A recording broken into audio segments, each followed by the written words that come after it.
Praise the lord. ഈശോമിശിഹായ്ക്ക് സ്തുതിയായിരിക്കട്ടെ. ആവേ മരിയ. എൻ്റെ പേര് അനു. ഞാൻ അബുദാബിയിൽ നിന്ന് വരുന്നു. ഞങ്ങൾ അബുദാബിയിൽ നിന്ന് വരുന്ന വഴിയാണ്. എനിക്ക് ഈ കുഞ്ഞിൻ്റെ കാര്യത്തിലാണ് വലിയൊരു സാക്ഷ്യം പറയാനായിട്ടുള്ളത്. ഞാൻ ആദ്യമായിട്ട് ഉടമ്പടി എടുക്കുന്നത് 2018 അതിൽ എൻ്റെ ഒരു ആവശ്യത്തിനായിട്ട്, ഒരു വീടിൻ്റെ ആവശ്യത്തിനായിട്ട് ഞാൻ ഉടമ്പടി എടുത്തു. എനിക്കത് സാധിച്ചു കിട്ടിയില്ല. ഞാൻ ഉടമ്പടി ഞാൻ ഉഴപ്പുകയും ചെയ്തു. എനിക്ക് സാധിച്ചു കിട്ടുകയും ചെയ്തില്ല. പിന്നെ ഞാൻ ഉടമ്പടി എടുക്കുന്നത് 2020 അതും എൻ്റെ ഒരു പ്രത്യേക ഒരു ആവശ്യത്തിനായിട്ട്. അന്നേരം ഞാൻ ഉടമ്പടി ശരിക്കും ഞാൻ പറഞ്ഞ പോലെ ഞാൻ ചെയ്തിട്ടില്ല. എനിക്ക് ആവശ്യം സാധിച്ചു കിട്ടിയില്ല. ആ ഉടമ്പടി എടുക്കുന്ന സമയത്ത് ഞാൻ പ്രഗ്നൻ്റാണ്. അപ്പം ആ രണ്ടാമത്തെ ഉടമ്പടി എടുക്കുന്ന സമയത്ത് ഞാൻ പ്രാർത്ഥനകളെല്ലാം ശരിക്കും ഞാൻ ചെയ്തിട്ടുണ്ടായിരുന്നു. പക്ഷേ ഉടമ്പടിയിൽ പറഞ്ഞിട്ടുള്ള ചില വ്യവസ്ഥകളൊന്നും ഞാൻ പാലിച്ചിട്ടില്ല. അതായത് മനസ്സ് അത്ര ശുദ്ധമല്ലായിരുന്നു. ദേഷ്യം, വൈരാഗ്യം, വാശി ഇതൊക്കെ എൻ്റെ മനസ്സിലുണ്ടായിരുന്നു. പക്ഷേ പ്രാർത്ഥനകൾ ചൊല്ലുമായിരുന്നു. അതുകൊണ്ട് തന്നെ ആയിരിക്കാം എനിക്ക് ആ ഒരു കാര്യം എനിക്ക് സാധിച്ചു കിട്ടിയില്ല. അപ്പം ഞാൻ പ്രഗ്നൻ്റ് ആയിരുന്ന സമയത്തായിരുന്നു ഇത് സംഭവിച്ചത്. ഞാൻ ഈ ആവശ്യം സാധിച്ചു കിട്ടാഞ്ഞുകൊണ്ട് ഞാൻ ഉടമ്പടി പ്രാർത്ഥനകളും എല്ലാ പ്രാർത്ഥനകളും ഒരു 2-3 ആഴ്ചത്തേക്ക് ഞാൻ സ്റ്റോപ്പ് ചെയ്തു. എന്താണോ മനസ്സിൽ വിഷമമാണോ വാശിയാണോ എന്നാന്നറിയത്തില്ല, എല്ലാം സ്റ്റോപ്പ് ചെയ്തായിരുന്നു. ആ സമയത്താണ് ഞാൻ 6ാം മാസത്തിൽ 24ാമത്തെ ആഴ്ചയിൽ ഈ കുഞ്ഞിനെ ഞാൻ ഡെലിവറി ആയി. എല്ലാവർക്കും അറിയാമല്ലോ, 36 വീക്സും 9 ഡേയ്സുമാണ് ഒരു ഗർഭസ്ഥ ശിശുവിൻ്റെ വളർച്ച. പക്ഷേ 24ാമത്തെ ആഴ്ചയിൽ എക്സ്ട്രീം പ്രീ ടൈം ബേബി ആയിരുന്നു ഇവൻ. ഞാൻ ഡെലിവറി ആയി. കുഞ്ഞിന് കോംപ്ലിക്കേഷൻസ് ഒന്നുമില്ല. കുഞ്ഞ് എൻ്റെ ഈ ഒരു കൈപ്പത്തിയിൽ ഒതുങ്ങാവുന്ന അത്രയേ ഉള്ളായിരുന്നു.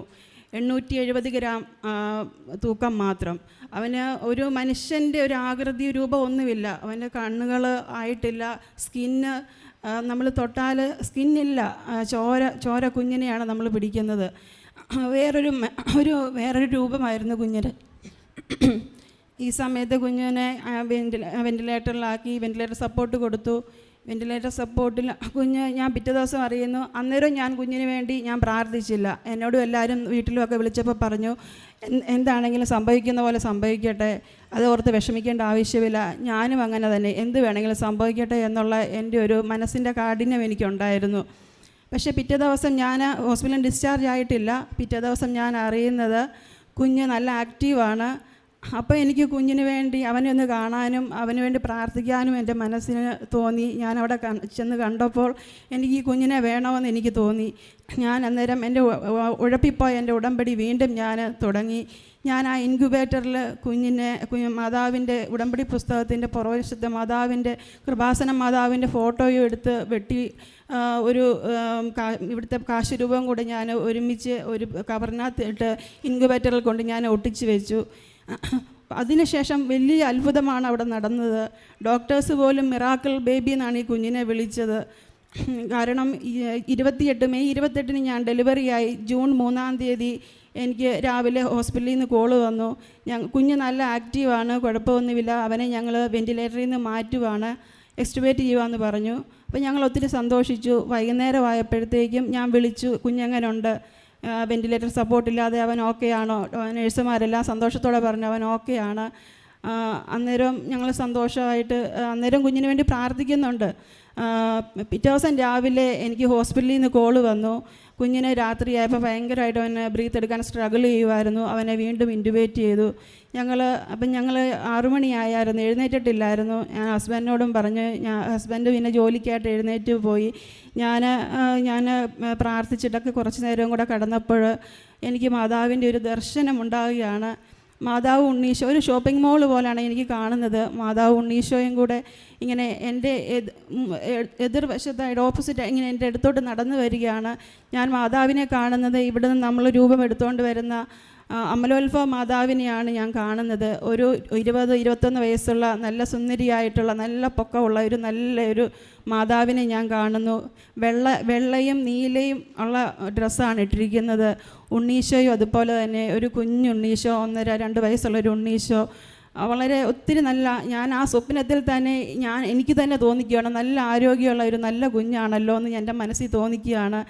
അത് എനിക്കൊരു കൈപ്പാട് അകലെയായപ്പോഴത്തേക്കും 2 പേരും വന്ന് എൻ്റെ മുന്നിൽ നിന്ന് മാതാവ് വലതുവശത്തേക്ക് ചിരിച്ചുകൊണ്ടങ്ങ് അപ്രത്യക്ഷമായി പോയി. ഉണ്ണീശോ മാത്രം അവിടെ എന്നെ നോക്കിക്കൊണ്ട് വളരെ പരിചയമുള്ള പോലത്തെ ആ ഒരു നോട്ടത്തിൽ ചിരിച്ചുകൊണ്ട് എന്നെ നോക്കി നിൽക്കുകയാണ്. ഞാനപ്പോൾ കൈ നീട്ടിയപ്പം എൻ്റെ കയ്യിലേക്ക് ഓടി കയറി വന്നു. ഞാൻ എന്നിട്ട് ആ ഉണ്ണീശോയെ അവിടെ എല്ലാം ഇങ്ങനെ കാണിച്ചുകൊണ്ട് നടക്കുകയാണ്. മോനെ അത് നോക്ക്, ഇത് നോക്കെന്നൊക്കെ പറഞ്ഞുകൊണ്ട് ഞാൻ എൻ്റെ എളിയിൽ വെച്ചുകൊണ്ട് നടന്ന് ഞാൻ അങ്ങനെ ആ സ്വപ്നം എനിക്ക് അതോടുകൂടി തന്നെ വേറൊരു സ്വപ്നം. അപ്പം ഞാൻ ആദ്യം ഉടമ്പടി വെച്ച കാര്യം എനിക്ക് നടക്കാതെ വന്നപ്പോൾ എൻ്റെ മമ്മി എൻ്റെ അടുക്കെ ചോദിക്കുന്നു, നീ എന്തിനു പേടിക്കുന്നു? നീ ഉടമ്പടി എടുത്തതല്ലേ, പിന്നെ നീ എന്തിനു പേടിക്കുന്നു എന്ന് ചോദിച്ചപ്പോൾ എൻ്റെ ശരീരം ഒന്ന് വിറച്ചു. അന്നേരം എനിക്ക് ഒരു പ്രാർത്ഥന ഞാനിങ്ങനെ ഈശോ നമ്മൾ രൂപത്തെട്ടിൻ്റെ അവിടുന്ന് എനിക്ക് കേൾക്കുകയാണ്, ഓ എൻ്റെ ഈശോയെ ഞങ്ങളുടെ പാപങ്ങൾ ക്ഷമിക്കണമേ എന്നുള്ള പ്രാർത്ഥന. ഇങ്ങനെ അത് ഒരു നല്ലൊരു സ്ത്രീ ശബ്ദത്തിൽ നല്ലതായിട്ട് കേൾക്കുകയാണ് ഞാൻ. അപ്പോൾ എനിക്ക് വലിയ പ്രാർത്ഥനയൊന്നും ഇല്ലാത്ത ഒരാളാണ്. അപ്പം മമ്മി എന്നെ ദേഷ്യപ്പെട്ട് തട്ടിക്കൊണ്ട് എന്നെ തട്ടിയിട്ട് പറഞ്ഞു, ചൊല്ലടി കൂടെ ചൊല്ലടി എന്ന് പറഞ്ഞു. അപ്പോൾ ഞാൻ ആ കൂട്ടത്തിൽ ഞാൻ ആ പ്രാർത്ഥന ചൊല്ലി. അങ്ങനെയാണ് ഞാൻ ആ സ്വപ്നം അവിടെ അത് കഴിഞ്ഞത്. പെട്ടെന്ന് ചാടി എഴുന്നേറ്റ് എൻ്റെ ഹസ്ബൻഡിനെയൊക്കെ പെട്ടെന്ന് വിളിച്ച് വിവരം അറിഞ്ഞു. കറക്റ്റ് ഹോസ്പിറ്റലിൻ്റെ പ്രോട്ടോക്കോൾ മാത്രമാണ് 34 വീക്സ് എന്നുള്ളത്. പക്ഷേ ഈ 34 വീക്സ് കുഞ്ഞവിടെ കടന്നു. അത് അവിടുത്തെ പ്രോട്ടോക്കോൾ അനുസരിച്ച് മാത്രം. കുഞ്ഞിന് ആരോഗ്യപരമായിട്ട് അവന് ഒരു കുഴപ്പവുമില്ല, ഒരു പ്രീ ടൈം ബേബിയുടേതായിട്ടുള്ള ഒരു കുഴപ്പമില്ല. കുഞ്ഞ് നല്ല ആക്റ്റീവ്. കുഞ്ഞിനെക്കാട്ടിലും ഇവൻ 24 ആഴ്ചയാണെങ്കിൽ ഇവനെക്കാട്ടിലും 30-32 ആഴ്ചയിലുള്ള കുഞ്ഞുങ്ങൾ അവിടെ ലങ് കൊളാപ്സൊക്കെ ആയിട്ട് കിടപ്പുണ്ട്. ഇവൻ എക്സ്ട്രീം പ്രീ ടൈം ബേബി. ആ ICUവിൽ ഏറ്റവും കുഞ്ഞായിട്ട് പോലും അവൻ മാത്രമുള്ളായിരുന്നു ആ ICUവിൽ ഡോക്ടേഴ്സിനും സിസ്റ്റേഴ്സിനും ഒരു സമാധാനമായിട്ടുള്ള കുഞ്ഞ്. ഇവനെ നോക്കാനായിട്ട് അവർ ഒരു വെൻറ്റിലേറ്റർ ബേബിയും ഇവനെ അധികം പണിയില്ലാത്ത ഒരു പേഷ്യൻ്റായിട്ടാണ് അവർ കരുതുന്നത്. അങ്ങനെ ഞങ്ങൾ അവിടെ ചെല്ലുമ്പോഴും സിസ്റ്റേഴ്സ് എന്നോടൊരു ആൻസം എന്ന് പറഞ്ഞൊരു സിസ്റ്ററാണ്. സിസ്റ്റർ എന്നോട് പറയുന്നു, അത് ഒരു 100 ദിവസം ഡിസ്ചാർജിനോടടുത്തു. ആ സമയത്ത് സിസ്റ്റർ എന്നോട് പറയുകയാണ്, ഞാൻ എന്നും വിചാരിക്കുമായിരുന്നു ഈ കുഞ്ഞിനെ എനിക്ക് നോക്കാനൊരു അവസരം കിട്ടാത്തത്. ഇന്ന് ഏതായാലും എനിക്ക് അവസരം പോകാറായപ്പോൾ എനിക്ക് അവസരം കിട്ടി. അങ്ങനെ ആ സിസ്റ്റർ എല്ലാ സിസ്റ്റർമാരോടും എല്ലാ ICUവിലും ചെന്ന് പറയും, അവിടെ കൃപാസനം മാതാവിൻ്റെ ഫോട്ടോയുണ്ട്, അവിടെ പോയി പ്രാർത്ഥിക്കുക, കുഞ്ഞിനെ പോയി പ്രാർത്ഥിക്കുക, കണ്ട് പ്രാർത്ഥിക്കുക എന്നൊക്കെ പറഞ്ഞ് സിസ്റ്റർമാരോട് പറയും. എല്ലാ സിസ്റ്റർമാരും ഞാൻ ഇൻക്യുബേറ്ററിൽ വെച്ചേക്കുന്ന ഫോട്ടോ നോക്കി അവിടെ വന്ന് പ്രാർത്ഥിക്കുമായിരുന്നു. എൻ്റെ കുഞ്ഞിന് വേണ്ടിയും പ്രാർത്ഥിക്കുമായിരുന്നു. വളരെ മിറാക്കിൾ ബേബി എന്നാണ് ഡോക്ടർമാർ പറയുന്നത്. ഒരു കുഴപ്പമില്ലാതെ എൻ്റെ കുഞ്ഞിനെ 100-ാം ദിവസം സെപ്റ്റംബർ 6-ാം തീയതി എനിക്ക് കുഞ്ഞിനെ ഡിസ്ചാർജായി കിട്ടി. ഈ മെയ് 28-ാം തീയതി എൻ്റെ കുഞ്ഞിന് 1 വയസ്സാകുവാണ്.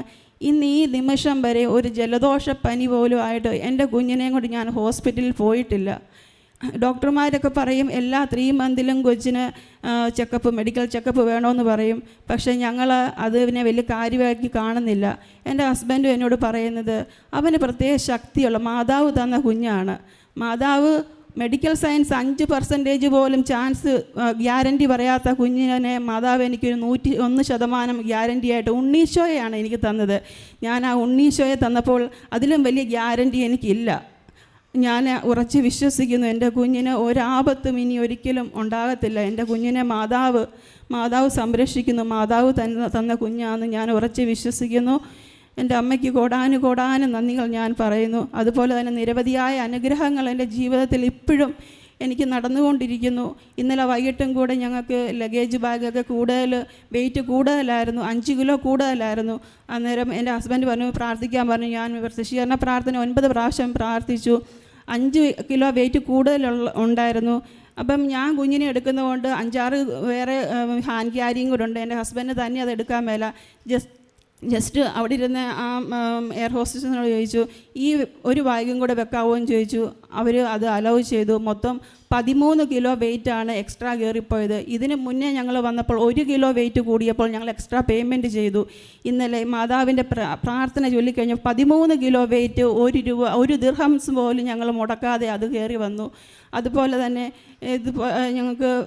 ഞങ്ങൾ അബുദാബിയിൽ ഞങ്ങൾ 3rd ഫ്ലോറിലാണ് താമസിക്കുന്നത്.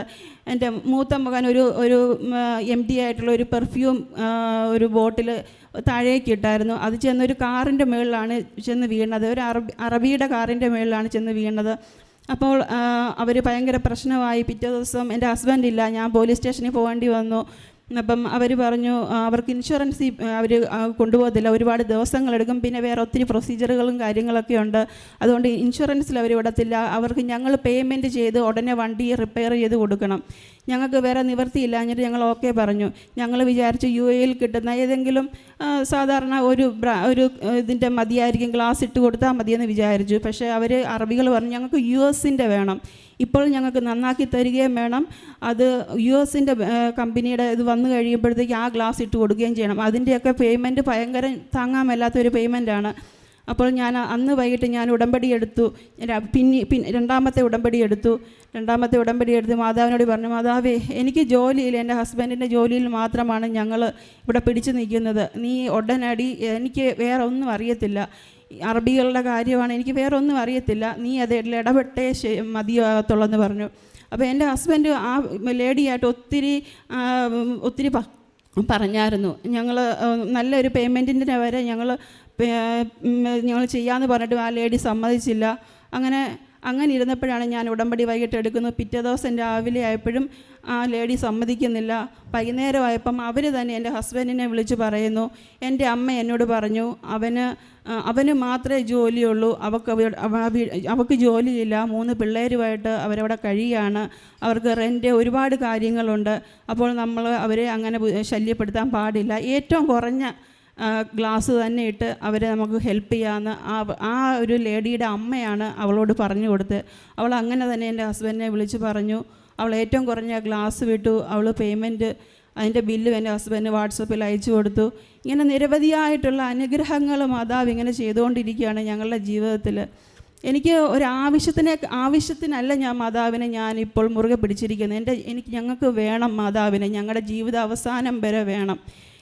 ഞാൻ നിത്യതയിലും, എൻ്റെ മമ്മി മരിച്ചുപോയി, എൻ്റെ മമ്മിയുടെ നിത്യശാന്തിക്കായിട്ട് മാതാവിനോട് അതാണ് എൻ്റെ ഉടമ്പടിയിലെ മറ്റൊരു രണ്ടാമത്തെ നിയോഗം, എൻ്റെ മമ്മിയുടെ നിത്യശാന്തി. എൻ്റെ ആവശ്യങ്ങളെക്കാൾ കൂടുതൽ എൻ്റെ മാതാവ് എൻ്റെ ജീവിതത്തിലും എനിക്കെപ്പോഴും എൻ്റെ മക്കളുടെ കൂടെയും എന്നും വേണമെന്ന് മാതാവിനോട് പ്രാർത്ഥിക്കുന്നു. അതിനുവേണ്ടി ഉള്ള എല്ലാ അനുഗ്രഹം മാതാവ് തരണമേ എന്ന് അമ്മയുടെ തിരുസന്നിധിയിൽ ഞാൻ പ്രാർത്ഥിക്കുന്നു. ഈ കുഞ്ഞിനെ ഇവിടെ ആദ്യം ഇന്ത്യ മഹാരാജ്യത്തിൽ ഞങ്ങൾ കാലുകുത്തിയാൽ ഈ കുഞ്ഞിനെ ഇവിടെ കൊണ്ടുവന്നിട്ട് എവിടെയും കൊണ്ടുപോകത്തുള്ളതെന്ന് ഞങ്ങൾ ഉറച്ച ഡിസിഷൻ എടുത്തിട്ടുണ്ടായിരുന്നു. അത് ഞങ്ങൾക്ക് ഇന്ന് സാധിച്ചു കിട്ടി. മാതാവിനോട് എത്ര നന്ദി പറഞ്ഞാലും തിരുക്കുമാരന് 1000 നന്ദി പറയാം. ഇത് വലിയൊരു സാക്ഷ്യമാണ്. നമ്മളിപ്പോൾ 2 സാക്ഷ്യങ്ങൾ, കഴിഞ്ഞ സാക്ഷ്യം ഈ സാക്ഷ്യം നിങ്ങൾ നോക്കിയാൽ മതി. അമ്മയുടെ ഇടപെടലേ നിങ്ങളൊന്ന് മനസ്സിലാക്കണം. ഇതിൽ 1-2 വചനങ്ങൾ ഓർമ്മ വരുന്നു. ഒന്ന്, പണിക്കാരുപേക്ഷിച്ച് കളഞ്ഞ കല്ല് ഭവനത്തിൻ്റെ മൂലക്കല്ലായി തീർന്നു എന്നതാണ്. പിന്നെ നമ്മൾ അവിശ്വസ്തരായിരുന്നാലും ദൈവം വിശ്വസ്തനായിരിക്കും. ഇത് രണ്ടും നമ്മൾ എപ്പോഴും ഓർത്തോളണം. കാരണം ഈ കുഞ്ഞിനെ ഒരു മനുഷ്യരൂപമില്ലായിരുന്നൊരു കുഞ്ഞാണിത്. 6 മാസമായപ്പോൾ ഈ കുഞ്ഞിനെ ഓപ്പറേഷൻ ചെയ്തെടുത്തതാണ്. അപ്പോൾ ഈ അമ്മ പോലും വേണ്ടാന്ന് വെച്ച കാര്യമാണ്. എനിക്ക് വേണ്ട, എൻ്റെ മനസ്സിനെ ഞാനതുപോലെ ദൃഢപ്പെടുത്തിയെന്ന് പറഞ്ഞു കുഞ്ഞ് വേണ്ടാന്നുള്ള അവസരത്തിൽ. പക്ഷേ 2 തവണ ഉടമ്പടി ചെയ്തിട്ട് പാലിക്കാൻ പറ്റിയില്ല. അത് എൻ്റെ സ്വഭാവ ദൂഷ്യങ്ങൾ അല്ലെങ്കിൽ എൻ്റെ കുറവുകൾ കൊണ്ട് എനിക്കൊന്നും ചെയ്യാൻ പറ്റുന്നില്ല. എന്നിട്ട് ഏറ്റവും അവസാനം ഈ സഹോദരി പറഞ്ഞൊരു കാര്യം നിങ്ങൾ ശ്രദ്ധിച്ചാൽ മതി. സഹോദരി പറഞ്ഞ ഇത്രയേ ഉള്ളൂ, ഞാനിപ്പോൾ ഉടമ്പടി ചെയ്യണത് ഞാൻ എൻ്റെ കാര്യസാധ്യത്തിന് വേണ്ടിയല്ല, അതെനിക്ക് അമ്മയെ തന്നെ കിട്ടാൻ വേണ്ടിയാണ്. അതായത് കാര്യസാധ്യത്തിന് വേണ്ടി വന്ന 2 തവണ ഈ സഹോദരി തിരിഞ്ഞുപോയി. ഇവിടെ ഉടമ്പടി ചെയ്യണവർ പ്രത്യേകമായിട്ട് ആരാണ് ചെയ്യണമെന്ന് പറഞ്ഞാലും നിങ്ങൾ ശ്രദ്ധിക്കേണ്ട ഒരു കാര്യം, നിങ്ങൾ വന്നിരിക്കുന്ന കാര്യസാധ്യമല്ല നിങ്ങൾക്ക് ദൈവം നൽകുന്ന വാഗ്ദാനം. കർത്താവ് നൽകുന്ന വാഗ്ദാനം ആ കാര്യസാധ്യം കഴിഞ്ഞിട്ടും ഈശോയുടെ കൂടെ ഒന്നായി ചേർന്നിട്ട് നിത്യത വരെ എത്തിച്ചേരണം അമ്മയുടെ കൈപിടിച്ച്. ഇതാണ് വാഗ്ദാനം. അപ്പോൾ നിങ്ങൾ ഉടമ്പടി ചെയ്യുന്നവർ, ഇത് വലിയൊരു സാക്ഷ്യമാണെന്ന് പറഞ്ഞാൽ മനുഷ്യരൂപമില്ലായിരുന്ന കുഞ്ഞിനെ എന്താ ചെയ്യണത്? അമ്മമാതാവിൻ്റെ രൂപം ഉടമ്പടിക്ക് ആശ്രമം കൊണ്ട് ഇൻക്യുബേറ്ററിൽ കൊണ്ട് വെക്കുകയാണ്. ആ നിമിഷം മുതൽ കുഞ്ഞിനെന്ന് പറഞ്ഞാൽ ഏറ്റവും പ്രീമെച്യൂർഡായിട്ട് വന്ന കുഞ്ഞിതാണ്. ഇനി അതുകൂടാതെ ബാക്കി ഒരുപാട് കുഞ്ഞുങ്ങൾ അവിടെ കിടപ്പുണ്ട്. അപ്പോൾ അവരെല്ലാം പ്രശ്നമാണ്, ലങ്സിന് പ്രോബ്ലം, മറ്റ് പ്രശ്നങ്ങളെല്ലാം ഉണ്ട്. പക്ഷേ ഈ കുഞ്ഞിന് മാത്രം ഒരു കുഴപ്പമില്ല, അവൻ ആക്റ്റീവാണ്. ഇത് അമ്മ മാതാവ് നേരിട്ട് ചെല്ലണം. ഇനി ഈ സഹോദരിക്ക് അതിന് മാതാവ് കൊടുക്കുന്ന ഒരു സൈനുണ്ട്. എന്താണ്? ഒരു സ്വപ്നമാണ് കൊടുക്കുന്നത്. അത് കാണുന്നത് നമ്മുടെ കൃപാസനത്തിൽ നമ്മൾ ഉടമ്പടി ചെയ്യുന്നവർ അവിടുന്ന് വഹിച്ചുകൊണ്ട് വരുന്ന അമ്മയുടെ രൂപമുണ്ട്. ആ അമ്മയുടെ രൂപമാണ് ഈ സഹോദരിക്ക് മാതാവ് പ്രത്യക്ഷപ്പെട്ട് കാണിക്കുന്നത്. കയ്യിൽ ഉണ്ണീശയുണ്ട്. ഏറ്റവും മനോഹരമായിട്ട് ഉണ്ണീശോ, അമ്മ മാറിപ്പോകുന്നു, പക്ഷേ ഉണ്ണീശോ ഈ മകളുടെ കയ്യിലാണ്, ആരോഗ്യമുള്ളൊരു കുഞ്ഞ് ആയിട്ടാണ് ഉണ്ണീശോ ഇരിക്കുന്നത്. അതായത് നിൻ്റെ കുഞ്ഞിന് ആരോഗ്യത്തോടുകൂടെ ഞാൻ തരുമെന്ന് പരിശുദ്ധ അമ്മ മാതാവ് പറയണതാണ്. അത് വലിയൊരു സാക്ഷ്യമാണ്. ശരിക്കും ഇവർക്കറിയാൻ പറ്റും, ഇവർ ഇത്രയും അനുഭവിച്ച് നിൽക്കുന്ന ഈ വ്യക്തികൾ ഇവിടെ അമ്മയുടെ അൾത്താരയിൽ നിൽക്കുമ്പോൾ ഇവർ പറഞ്ഞേട്ടാ, ഇന്ത്യ മഹാരാജ്യത്ത് ഞങ്ങൾ കാലുകുത്തിയാൽ അത് ഇവിടെ കുഞ്ഞിനെ കൊണ്ടുവരുള്ളൂ. കുഞ്ഞിനെ കൊണ്ടുവന്നത് ഇവിടെയാണ്, അവർ വേറെ എങ്ങും പോയിട്ടില്ല. അവർ ഫ്ലൈറ്റ് ഇറങ്ങി നേരെ ഇവിടെ വന്നിരിക്കുകയാണ്. അപ്പോൾ പരിശുദ്ധ അമ്മയുടെ വലിയ അനുഗ്രഹമുള്ള സാക്ഷ്യമാണ്. കരങ്ങളടിച്ച് ദൈവത്തെ നമുക്ക് മഹത്വപ്പെടുത്താം. യേശുവേ ആരാധന.